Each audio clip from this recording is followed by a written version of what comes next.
আপনারা যদি প্রতিদ্বন্দ্বী না থাকেন তাহলে আমরা কার সাথে খেলবো? আপনি 50 থেকে এখানে বক্তব্য দেওয়ার কিছু নাই, মিনিমাম 50,000 থেকে 80,000 ভোটে আপনি বিজয়ী হবেন। চতুর্দিকে শুধু ধানের শীষের জয় জয়কার। হয়তো আজকে সমাবর্তনের পরের দিন আমার অনেক মা বোন এখানে আসতে পারে না, তারা রোজা ছিল, আমি তাদের সাথে ব্যক্তিগতভাবে কথা বলেছি। আপনি জানেন আমাদের মা বোনেরা অত্যন্ত ধর্মভীরু, তারা ইসলাম ধর্মকে খুবই ধারণ করে, খুবই অনুসরণ করে। প্রিয় নেতা, আপনি অবশ্যই বিশ্বাস করবেন এই রায়পুরের জনপদ আপনার, আপনার সৃষ্ট এই রায়পুর উপজেলার বিএনপির সভাপতি এবং সাধারণ সম্পাদক আপনার মাঝে উপস্থিত আছেন, অক্লান্ত পরিশ্রম করে যাচ্ছেন, সাথে সাথে পরিশ্রম করতেছেন আমাদের ছাত্রদল, যুবদল, স্বেচ্ছাসেবক সহ সকল অঙ্গ সংগঠন।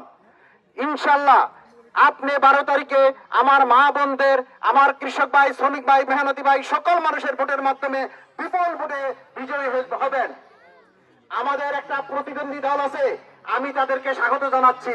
আসেন, প্রতিদ্বন্দ্বিতা করেন, প্রতিহিংসা নয়, কোনো অপচেষ্টা নয়, অপকৌশল নয়। আমরা আপনাদের যে কোনো ভালো কৌশলকে আমরা মোকাবেলা করব। আপনারা যদি প্রতিদ্বন্দ্বী না থাকেন তাহলে আমরা কার সাথে খেলবো?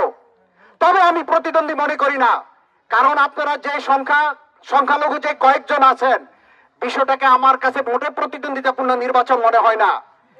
আমি সতর্কতার সাথে আপনাদেরকে বলবো, সুন্দর চিন্তা করেন, সুষ্ঠু চিন্তা করেন এবং ভোট কেন্দ্রে সুষ্ঠুভাবে আপনারা আপনাদের ভোট দিবেন, আমরা আমাদের ভোট দিব।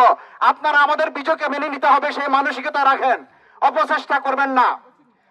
আজকের এই এলাকার আমার এই মাদ্রাসা আমি প্রতিষ্ঠিত করেছি।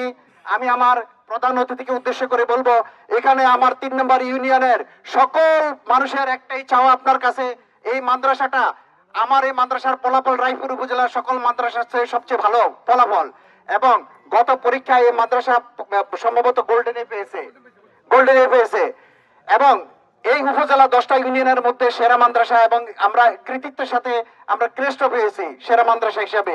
ইনশাল্লাহ আপনি যখন আমাদের এই মা বোনদের ভোটের মাধ্যমে সংসদ সদস্য নির্বাচিত হবেন, পার্লামেন্টে যাবেন, আপনি আমাদের এই মাদ্রাসাটাকে এমপিভুক্ত করবেন, এটা আমার দাবি নয়। এখানে ধর্মপ্রাণ সকল মা বোনদের দাবি আপনার কাছে।